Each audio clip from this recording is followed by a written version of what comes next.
All right. All right. New recording is going. New file. Nude files everywhere. Nude files.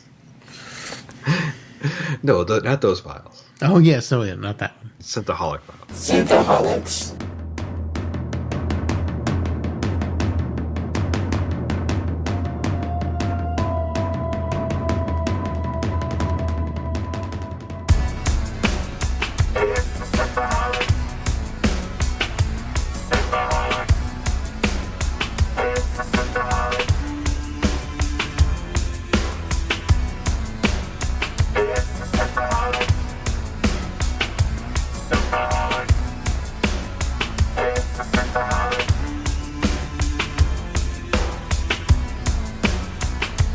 Welcome to Synthaholics. Thank you so much for downloading this episode. Today you have myself, Aaron O'Brien, and we have David Duncan. Hey, Dave, what's happening, buddy? Not too much. How about you? Discovery Season 3 trailer came out, and we've taken... Came out last week, and we forgot to talk about it. Weeks to talk about it, yes. Yes, we got so busy with our guests, I forgot to talk about that. But, I mean, not too much different than what we've seen already before. I mean, there's story elements in this trailer, though, whereas the other ones didn't really have much story elements. They're just like... This seemed like an actual story trailer, whereas the other ones were just like scenes. The only thing that threw me back, and I was just telling you about before we started recording, is that Discovery hits the planet and it looks like in one piece. It's in one piece, and then it gets back into space, also just fine. Is it gonna like twirl, spore drive, jump through the planet, and just be back in space and be just fine? Planet.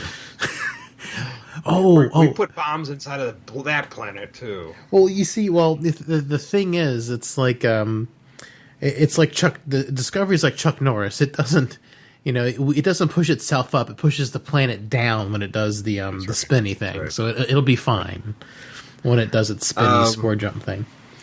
So, story element wise, I mean, obviously the Federation is like in shambles. She talks to the guy. She says, "Oh, we had no choice but to come to the future." I'm like, yes, you did. You finished Control before you jumped it through the hole. Control was dead, so you did have a choice. You lying bitch. I thought Starfleet was above this lying stuff. There's always choices, but yeah. I mean, it seems like the same story. It looks great. I think. Visually, it looks beautiful. As always, Discovery always looks amazing. I'm just, as we've come to know, it's like Discovery can be on the cusp of good, but then somehow they do something stupid to make you go, oh. It's just the writing. You can't.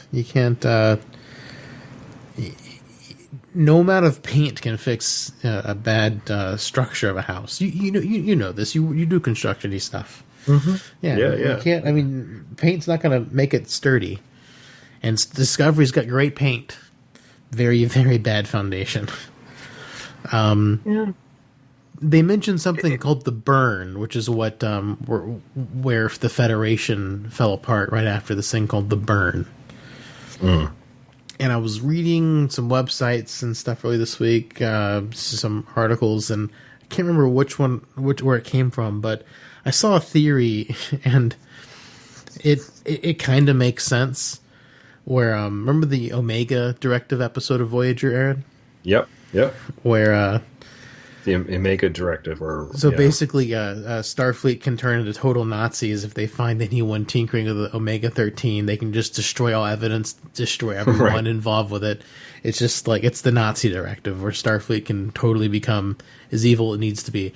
Because if Omega 13 particle gets, worked on improperly, it can destroy subspace and prevent warp drive from working. Yeah, so there's some kind of thing that kind of like stops warp drive from being a possibility in like large, parts of space, and so obviously people would be just marooned in planets for I don't know how long, but so the people are theorizing the burn is an Omega 14 accident where you can't use warp drive anymore, which interesting, which would make Discovery the only ship able to travel anywhere, since it uses a discrete pocket of subspace. It doesn't use regular subspace for the spore drive, because the mycelial network is separated from everything else. So, thanks Voyager for that pile of crap that just undermines Star Trek's technology, and so now we have to use the new technology from Discovery to... I mean, I guess you could have a future where everyone's spore drive jumping, so are they going to go capture a bunch of tardigrades and inject people with tardigrade DNA so a bunch of people can be like Stamets? Maybe. I mean, even though genetic manipulation is illegal. Maybe they'll bend on that a little bit so we can travel around space again. Well, so do you think this is likely? Because it sounds like it could be very, very likely. I mean, the burn could be something completely different.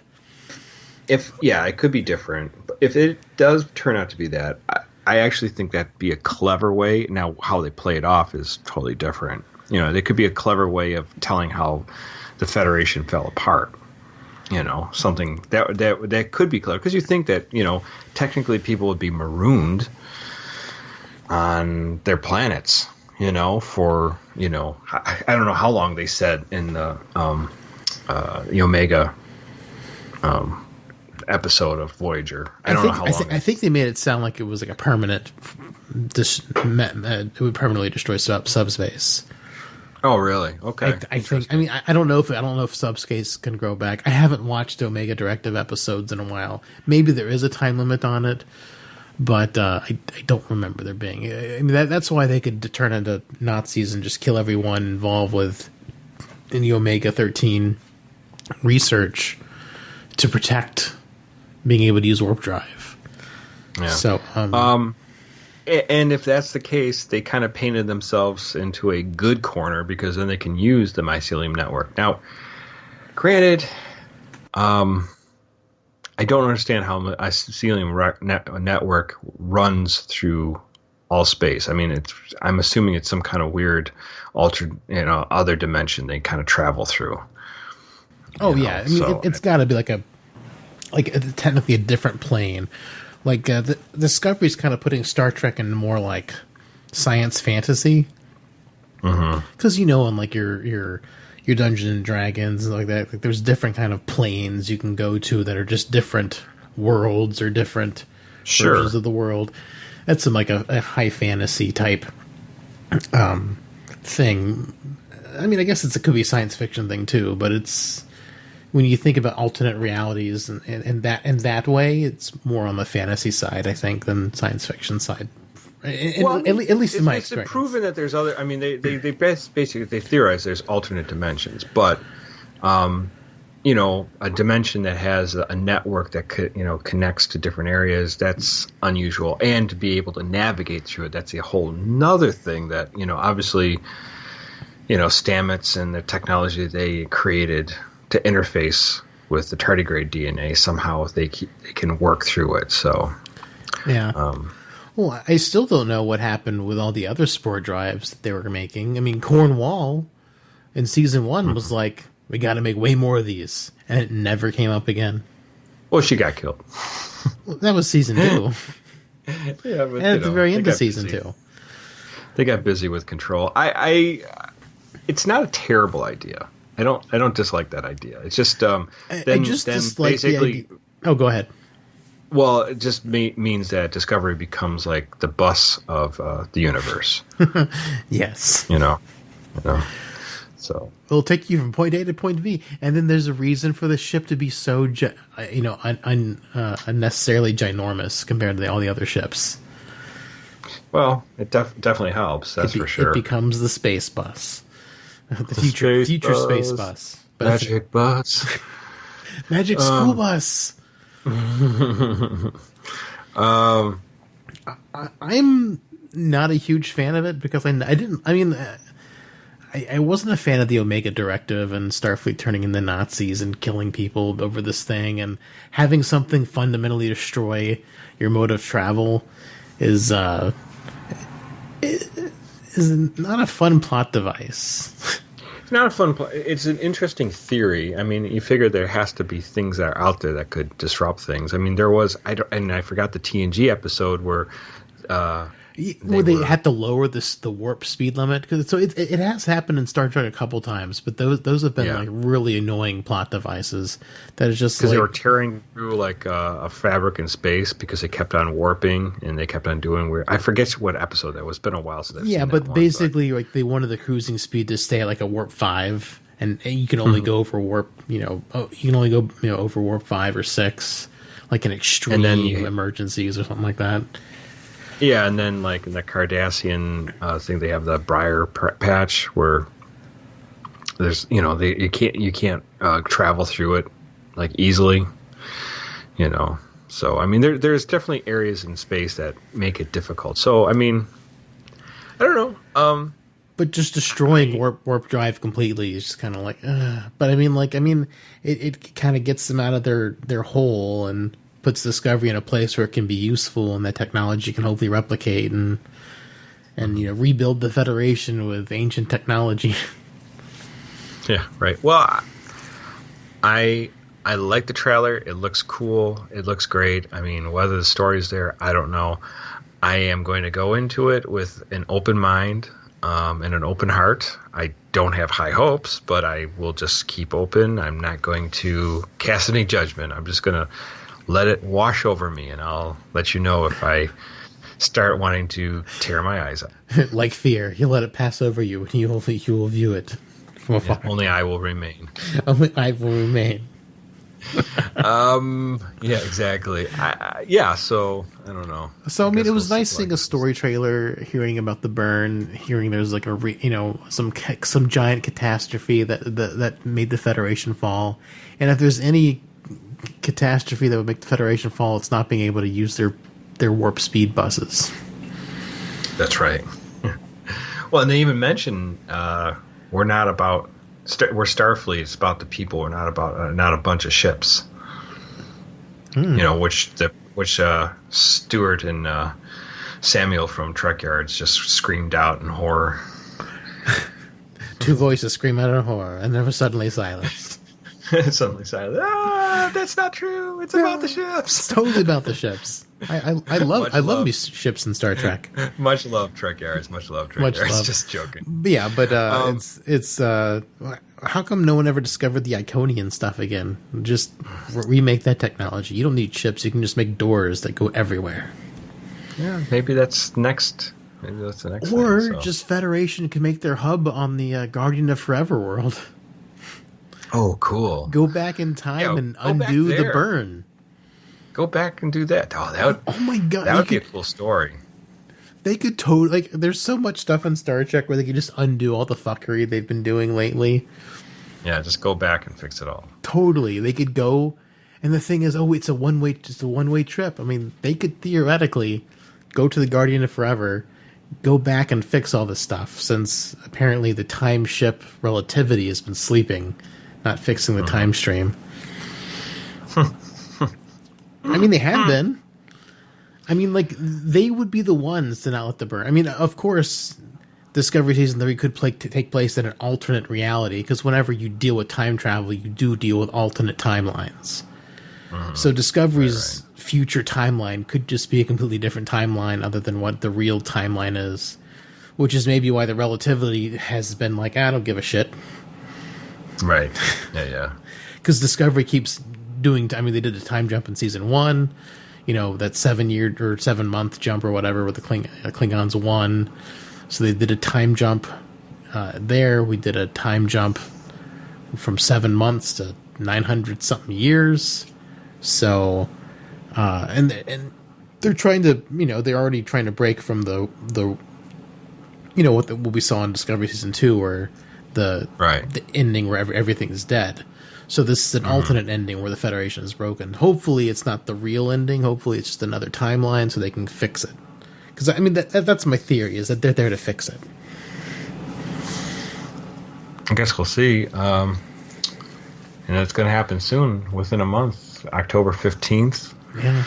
And it's running to January 7th. There's only like a week or two in between Lower Decks and Discovery, right? Yeah. Yeah. Fit a couple expanses in there, maybe. I am excited. The poster looks cool with Michael holding up the flag there.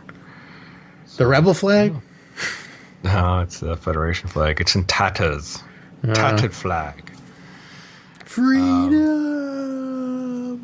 What's her name? Tig? I'm trying to remember. Tig's in there. So she was in the trailer finally. She wasn't in that. Yeah, I know. I'm very happy to see. Very jazzed to see Tig back. Yeah. Also Michelle Yeoh. Taking slams at Stamets. Yeah. Michelle Yeoh is in there too. So we know she went with them into the future. I don't see how they could do a Section 31 show with her in there. I mean, has that been shelved permanently? I mean, I haven't heard anything from Section 31 for a while. I saw something new saying that they're still working on it, supposedly. But I mean, that's why I think they're there to fix the future, fix the timeline or whatever. And they got to at least send Michelle Yeoh back. Unless Michelle Yeoh is the head of the new Section 31, and the Section 31 shows just operates in the 900 years in the future. Yeah, maybe. I mean, I guess. So far off in the future, why not? So. Yeah, I don't know. I just wish they would fix the problems with Section 31 they created with Season 2 of Discovery. No. But who knows? Who knows? Well, the Guardian of Forever is there. I mean, they could always send her back in time that way. Use the gate, people. I mean, come on. All right. Well, let's jump into our main topic here, which is Star Trek Lower Decks. This is Season 1, Episode 7. The episode is called Much Ado About Boimler, and this aired September 17th, 2020. We get Boimler, Mariner, and Rutherford are back from doing some real awful shift, repairing some station grid, when Tendi shows up, and she had genetically engineered a dog. A dog named The Dog. Yeah. And, the dog. And the dog starts just being dog and sniffing and biting and being silly. And they're all exhausted. They're like, that's great, but we're just very tired. And then when Tendi walks away for a little bit, the dog shapeshifts and starts crawling around on the walls. And Boimler's freaked out. Yeah, Boimler's freaked out. And Mariner goes, tell me when... Wake me if it's something I need to care about. So, funny stuff. So, dog from hell or whatever. The dog's actually a pretty funny joke that kind of keeps on going through the whole episode. So. Oh yeah, it's a crazy dog. It's a crazy dog. So then we go into our beginning. We get the first officer's log that the Cerritos is going to be going to an agriculture colony, and they're all done in there. What was the? It was the Lower Decks episode, was it? No, was it Lower Decks? No, it was the Jellicoe episode, because they do reference they reference Jellicoe, Chain of Command 1 and 2, where they're in their black ninja outfits. When they're in the ninja outfits. Yeah. So they're gonna go germination of some. They're gonna go plant some plants dressed as ninjas. I mean, it was the silliest thing. It's then they're taking it so seriously, and they're Captain Freeman and Shax, and what's his name?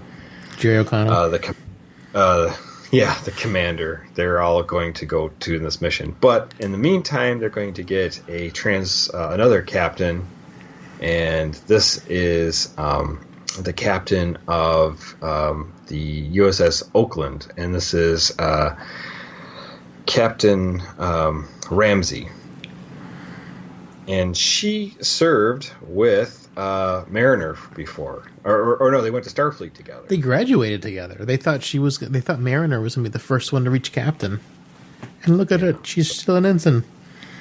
She's still an ensign, yeah. So that kind of falls into place now, because why is Mariner so knowledgeable of all this stuff? Well, technically, even if she wasn't to reach the captain, she could have reached captain, or there was a possibility that she could have been captain by now. I'm guessing she was probably right next to being captain before she got kicked all the way back down to ensign. I'm guessing maybe on her her first contact mission. She was like a first officer, or at least like, you know, lieutenant commander or something. Right. Just before that, Mariner's kind of like she doesn't know that her friend's coming part from the USS Oakland, because she doesn't know she's the captain there. She's really worried about getting Jellicoed. She's like, oh, there's another babysitting captain kind of thing, and Boimler's like, oh, you know, it's going to be exciting. Maybe I can help get me promoted and stuff like that. It's like you don't even know who you're talking about, and you're already dreaming about whose asses to kiss, you know. So, and he's like, yes, I'm all about the ass kissing. And so they're going to go down to some bog planet, and they're going to do some work there. So, and like they're just like. Mariner's not excited about going down to this bog planet. And Boimler goes to visit Rutherford, and he's doing some experiments with transporters to make them go faster. And Boimler volunteers to be transported in this thing. But unfortunately, one of the times he gets transported, he doesn't totally beam himself back. It's just cosmetic, except it's also very, very loud. He's stuck making the transporter noise, but at like 10 times the normal volume of the transporter noise. And he's like see-through, so he looks kind of ghostly in appearance. Yeah. Wasn't there was an episode in Enterprise that was like that, with the guy who was a scientist for and we talked about this like years ago. I can't even remember. Well, there's also the episode with Barclay, and where he kept having nightmares going through the transporter stream and seeing like the worm creatures. Right. So Boimler goes up to the bridge, tries to impress the captain, the new captain, and the staff that comes with her, and they're just like, "What the hell's wrong with you?" And he's like, "Nothing's wrong. It's just fine. Just no big." And so they send him to sick bay. So Boimler you're making too much noise. So yeah, it goes to sick bay, and the doctor's just like, "I don't know what's wrong with you." And Rutherford comes in the sick bay, and he says he knows what to do and uses tricorder, and the transporting sound goes away, but Boimler's still kind of see through. So he gets told that the doctor. Tiana says that she's going to contact Division 14. This is a medical branch that handles like science and disease mysteries. So this is the first time we ever heard of Division 14. I kind of like the idea. I'm not going to lie. If there's a Section 31, why not having a Division 14? I wonder if they work together. Possibly. And they basically have this big spa. Called the farm. Called the farm. So you're put out to pasture. It's like I keep thinking, like, when I first heard the farm, I'm like, oh, it's where you tell the kids the dog went after you've like put it down. Right. I think I just murder. I was like, is Starfleet doing euthanasia now? Yeah. Right. So, and the other thing is, so he's getting sent to Division 14 to the farm, but also. Tendy's dog, the dog, as she calls him, is going there too, because the dog keeps on doing weird shit. Like, dog just... His head just melts and bats come out of it. Yeah, at one point, too, he just turns into a cube and just starts, rolling away. Down, yeah. Yeah. So they're all going to go to... they're all going to go to the farm. And Rutherford is like noticed that Tendi seems to know more about DNA than she does the dogs, and Tendi says, "Well, there's no dogs on Orion," which makes sense, of course. Captain Ramsey has Mariner in her writing room. She's trying to do her captain's log, and Mariner's making her laugh, messing with the captain's props and stuff like that. And she says, "I want you to be my first officer."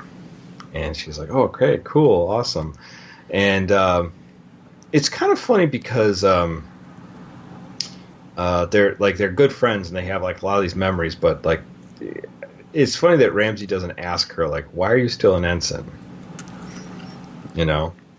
Yeah, it was very strange. But I mean, even though it was, and we still get like a lot more through this new character. We get a lot more about her past, or Mariner's past. Yeah. So it's like, okay.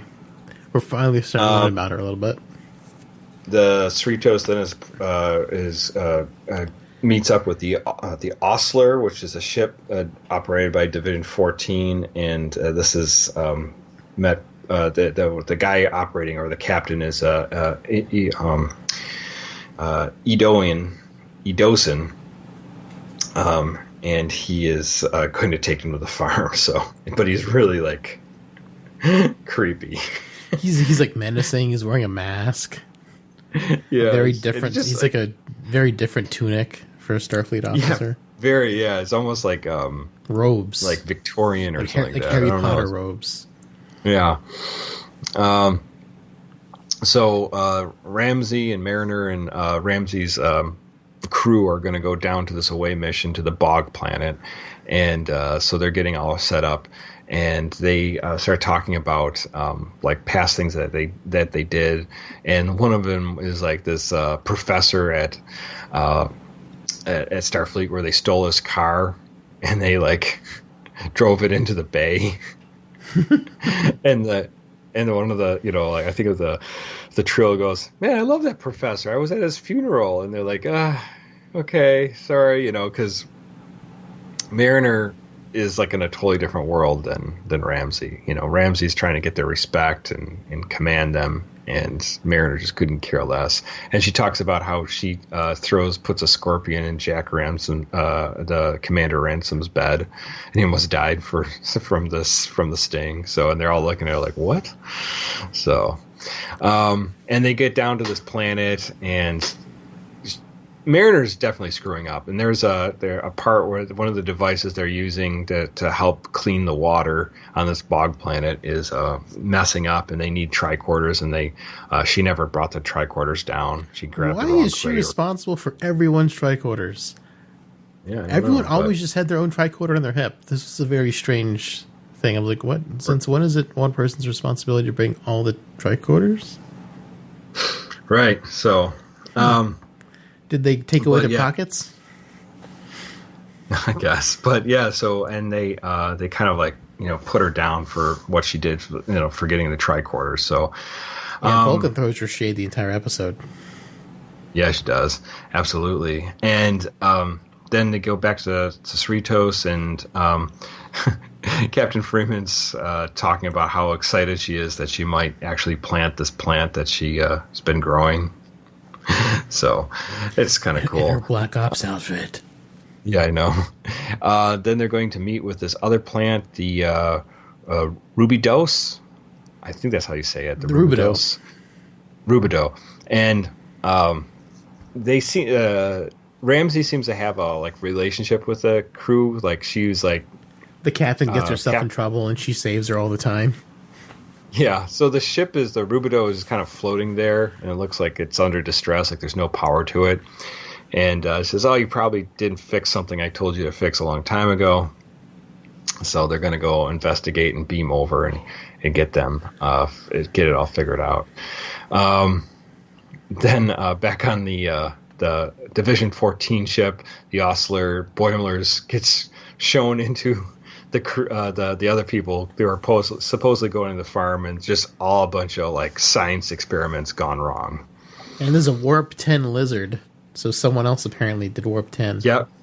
There's a lizard there, which is pretty funny, and there's a this one character who is like half old man, half child. Yeah. And they don't think that the farm exists. They think that the plant, the ship that they're on is the farm, and they're just kind of hidden away so people, so they're not an inconvenience to Starfleet, and that so people join Starfleet and they won't be afraid that weird things might happen to them. So it's kind of get them out of sight, so nobody will know what happened to this people. So the half old man, half a young kid starts the insurrection. Yeah, they start a mutiny on the ship. But Boimler, of course, just goes and tells the Adoan just about the whole plan. So he's like, "Yeah, I'm gonna sleep away and tell him." Yeah, and that doesn't work out because the Adoan just kind of gets really aggressive and pulls a phaser rifle, and he's like, "You're puts all down sleeping in your own quarters." And then they go try and lynch Boimler, and they gonna try to airlock him. Blow him out the airlock. Try to space him like in The Expanse. Right, they try to space him, but he wakes up. The door opens instead of his lungs air is being sucked out. He is on a grassy ground, and they are actually at the farm. So the farm does exist. It's a real place. And the Adoan basically goes like, "It's like, what? You didn't believe it was there?" It was thinking like, maybe I should be more. I should try to talk to you guys more or something like that. I shouldn't be so act so sinister. Yeah, I mean, because earlier he laughs and he's like, "What? This is just how I laugh." I know, exactly. It was actually pretty funny. Back on the Cerritos, they go over to Rubido. Rubido. They go over to the Rubido, and like I said, the power's off, and they're searching the ship, and they're trying to reestablish gravity and power. They find the crew hiding in one of the storage hangars, and they're all terrified. And what happens is once they turn on the power, they find out that there's a creature or some proto-molecule that starts just eating up the ship and starts breaking everything up. And Mariner and Ramsey have this like back and forth that like Ramsey's like, why are you fucking up so much? You're so much better than this. What the hell's going on? And she's like, I'm not going to talk to you about this now because obviously in the middle of all this. But Mariner was fucking up on purpose until this point because she like basically punches the captain to get her to shut up. Yeah, because Captain Dayton of the Rubido starts freaking out. I don't want to die, and Mariner knocks her out. And he's just basically like, I don't. Basically, I don't, I find most of the stuff boring. I don't really want to be captain. Everyone pushes me to be captain. I don't really want to be captain.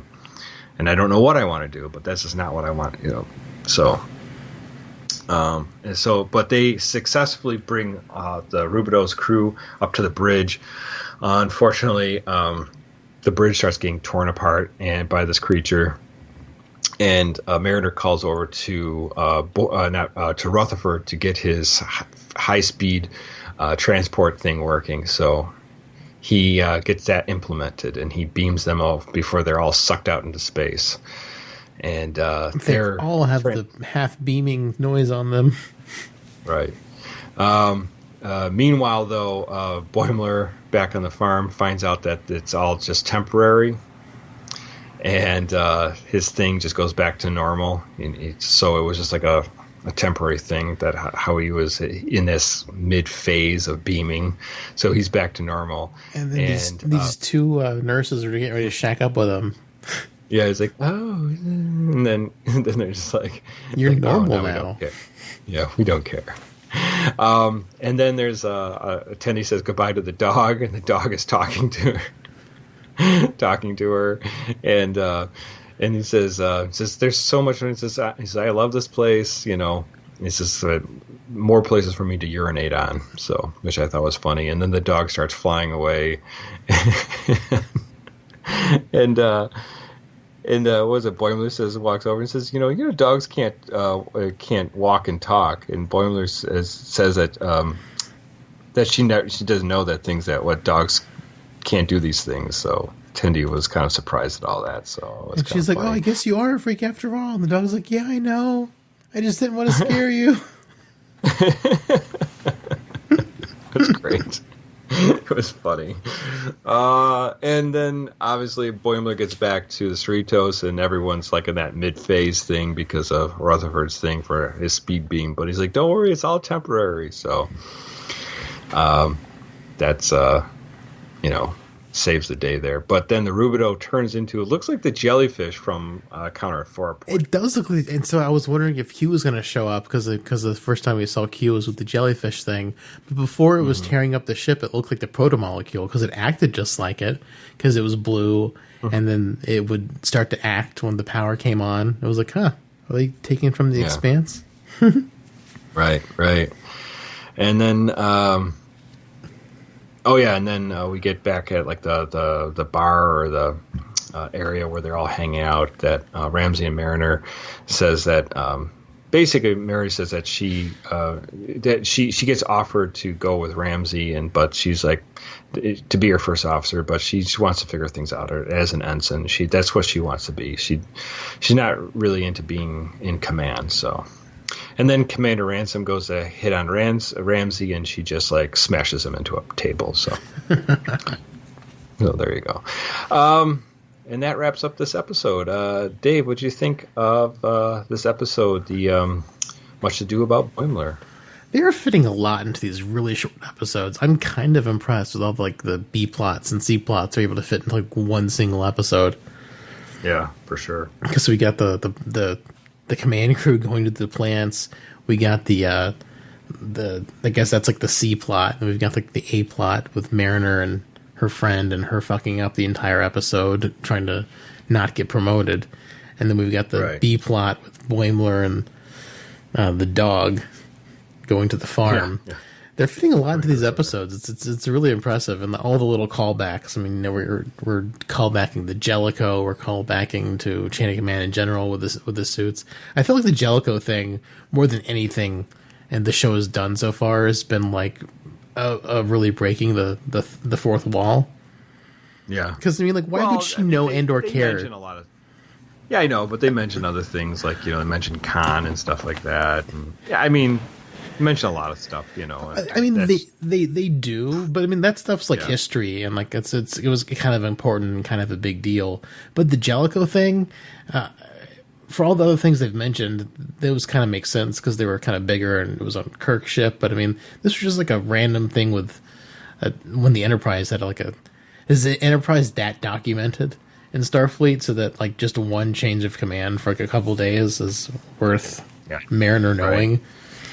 Right. And it was a special ops too, so like people would know most of what was happening there. So yeah, it was like a secret mission. So it just seemed that was like, of all the things mentioned, that was probably the most fourth wall breaking so far, I think. Unless Jellicoe does that a lot more often than you know it. So, if Jellicoe he's always... He's the babysitter captain. He's always like, we got to shift it up. I wonder if he comes to a ship with Delta Shift if he tries to take it away. Yeah, just to fuck with everyone, because the Enterprise only had the 3 shift. Right, exactly. Alpha, Beta, Gamma. So I wonder if he like always switches it up and just makes them do something different. Just because he's the babysitter captain. Right, yeah, no, I love it. I love the idea of Division 14, just a weird science experiment, but there's like a planet they have like a beautiful like Genesis. Genesis. Yeah, I don't know. I thought that was a great idea, and it was obviously great to see Nedoan walking around. Yeah, call back from TAS. Yeah, we haven't seen that in a while. I mean, so, TAS seems to be canon. Like so much stuff they're pulling from TAS lately. And unfortunately they canonized like freaking the Warp 10 lizard thing. Like, come on. Why you gotta... Oh, I love the lizard getting the like the massage at the end. He's just like he says, "Was that once a man?" And he was like, "We think so." We think so. Oh man, it's so messed up. Yeah, I mean, but I guess that's why Lower Decks exists. Like, the poke fun at all the weird things Star Trek has done in canon, and that's definitely up there. Oh yeah, for sure, it's great. Turning someone into a salamander. Yeah, I love it. It's awesome. I don't know. It's just another episode that's I'm really enjoying Lower Decks. There's nothing about it I dislike. I mean, the dog thing was goofy, but I mean, it was like just a running gag through the thing. So I mean, it's like, who cares? It's just a funny gag. Oh yeah, the dog didn't bother me at all. Attendee doing a genetic experiment, yeah, that's fine. I had no problem with that at all. I thought they said there's to make multiple like cameos of other characters, and like we've only got a couple episodes left. There's only 3 more left after this, so... Are they going to do all the cameos in, like, one episode? It just seems kind of weird that, like, they're, that they've said there's going to be, like, returning cast members, and, like, so far, nada. I don't know. We'll see. Maybe in the last one, maybe there'll be like a two-parter at the end. Maybe. So, but I don't know, man. I think there's I hope this gets. Do we know if this has got a green light for another season after this? I feel like they did greenlight it for a second season. I can't remember though, or maybe it was originally a 2-season order. I can't remember. I feel like it was, but I mean, Picard's also supposedly greenlit for a second season, so we'll see. I mean, this is like the cheapest Star Trek show to produce, so it's probably for sure going to have at least a second season, I would guess.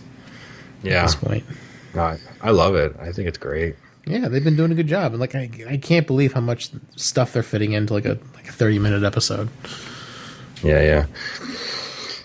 So 3 more episodes, and then what do we got? How long until we get into? I think there's like a couple weeks in between Discovery. I mean, between this and Discovery. No, it's honestly this ends and Discovery picks right into it. Really? October 15th. Yep. So it's next week is Discovery. Really? So it's going to be straight into it. Wow. Straight into Discovery. There'll be no waiting whatsoever, and I'll go into the first week of January. So, yeah. Wow. We're going to be busy because then we've got The Expanse, and because season 5 of The Expanse will be coming out probably around then too, or December, January time probably. They haven't given an exact announcement, and hell, I've been watching The Boys, and that's an amazing show. I wouldn't mind talking with you about that. Yeah, The Boys would be a fun, maybe 1 or 2 off to talk about The Boys. I'd love to talk about them. They're great. Such a great show. Yeah. And Star Trek alumni too. Star Trek alumni too. We got Carl Urban and Simon Pegg. Oh, of course, yeah. Amazing stuff, yeah. Well, yeah, those guys are great. Anything else about Lower Decks? No, it was good. I'm looking forward to seeing what cameos are going to be. It seems like Q is confirmed, but they made it sound like there's going to be more than one, so I'm excited to see how that's going to shake out. Yeah, maybe. I bet you it's only like a 2-minute thing.